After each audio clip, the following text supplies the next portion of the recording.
Well, first off, let me shout out Caressa for sending me or tagging me in this story. When I saw this, and I didn't even know much about the story, I said, what the, you know what? I'm trying to reserve my cursing for a little bit later on in the video. So, this woman's name is Ann Kihagi. I'm guessing that's how you pronounce her last name. And she is a black landlord in San Francisco. And she had an issue with a tenant who lived there. The tenant happened to be a Karen. And they had an issue where this woman was trying to move her sister in. And by her, I'm talking about the woman in the picture, Ann. She was trying to move her sister in which it would have ended up displacing the Karen. So basically, she was about to gentrify Karen the fuck up out of her building, which by law, she had every right to do. It said it was legal for her to do it. However, some bitch in the courthouse and some mayor, I'm guessing, got a hold of this story and ruled against Ann, even though she was within her legal rights to do what she did, and has made her forfeit her $4 million home to the Karen. So what you're saying is it's okay for Palm Color to gentrify us, but if we gentrify, or not even so much gentrify, but if we want to do something within our legal rights, even though we have ownership, there's a problem. I kept telling people, I kept telling my subscribers and other people, I said, it doesn't matter if you have ownership or not. We are in a system and the system owns you. And this is proof right here. Let me go ahead and read the article so we can get more context. In one of the most outrageous judgments ever, a San Francisco court has ruled that a black landlord by the name of Ann Kihagi should give her $4 million building to a white tenant. Just one person. The reason behind the court's decision was that the landlord had displaced the tenant so that her sister could move in. The displacement might seem unfair, but it is completely legal. The San Francisco law allows a landlord to recover possession of a rented unit for either the owner or the owner's close relatives to occupy. This means that a landlord has the right to evict a tenant so that a close relative can move in, which is what she was doing. This was precisely the case in Ms. Kihagi's building, but apparently this law is only for white landlords and does not apply to blacks. In 2014, Ms. Kihagi purchased an impressive building for $2.5 million. Using some of the money she managed for her younger sister, she also made some investments. Ms. Kihagi, now a landlord, could assist her younger sister, so she did what any loving big sister would do. She decided to give one of the units in the building to her younger sister to live in. To do this, she had to evict one of the tenants. Remember, this was within her rights as a landlord. After removing the tenant, her younger sister moved into the unit in 2016. Ms. Kahagi's sister, after moving in, had her partner move in with her. They also had a child while living in that unit. Meanwhile, Ms. Kahagi had also refurbished the building, making its value increase to a whopping $4 million.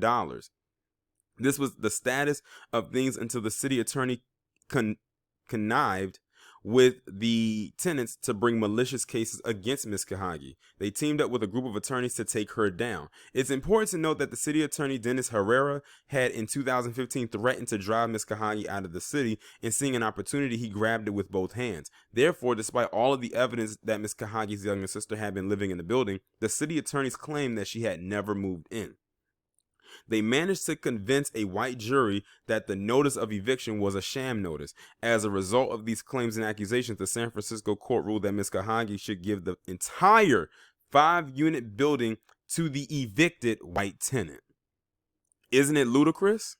The tenant will take control of the entire building with rental income from 4 other units for supposedly being displaced so that the landlord's sister could move in. The court didn't consider giving the unit back to the tenant or awarding her a sum of money. The court gave her the entire building.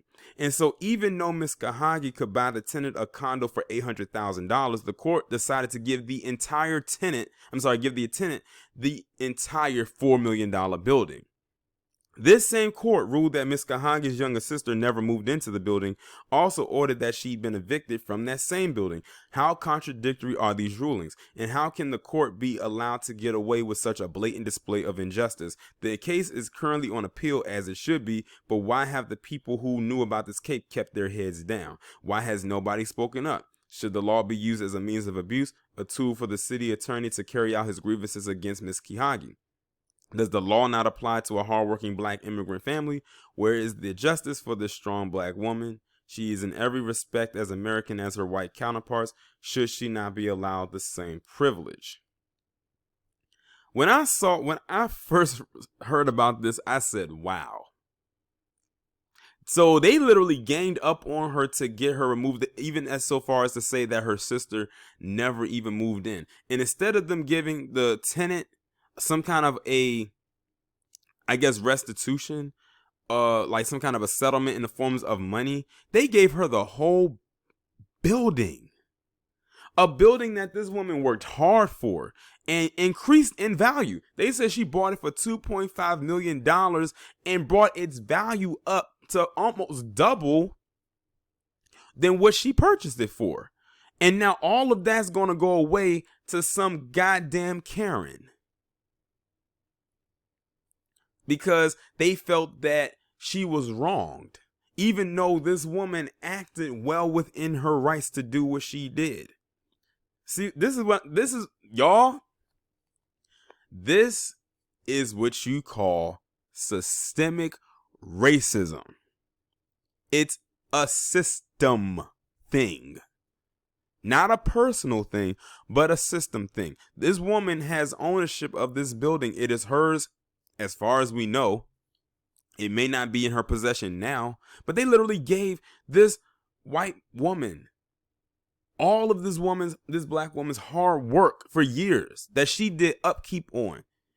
And she didn't have to do nothing but cry, whine, bitch, and complain, and she got it.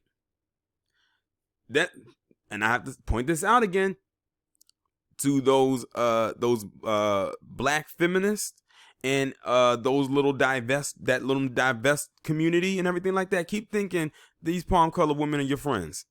All she has to do is bat her little eyelashes, drop a couple of tears, go cry to the right person, and boom, she gets what she wants. And look at what happened.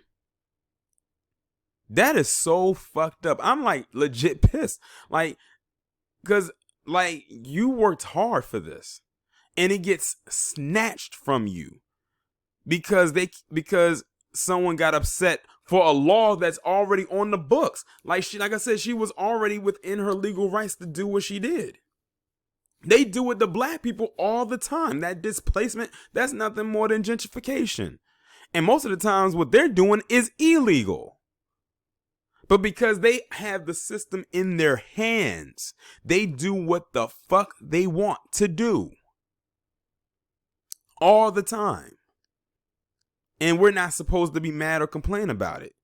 But when this woman does it for her sister and well within her rights, then it's wrong. This is what we're talking about here. But people want to act deaf, dumb, blind, and confused all the goddamn time. Well, I hope this woman wins her appeal. And I'm willing to bet is way more stories out there that mirror the kind of thing that this woman went through, maybe through a different means and not so much through a building. But this woman lost her entire building because someone wanted to complain about something that was completely legal for her to do. And then no one was on her side. Like everyone that's like, you know, was supposed to be on her side, they were not on her side. They were all against her. The mayor, the city officials, the judge, everybody. She had no one on her side to assist and help her hopefully win this quote unquote case. That is messed up. It's really messed up.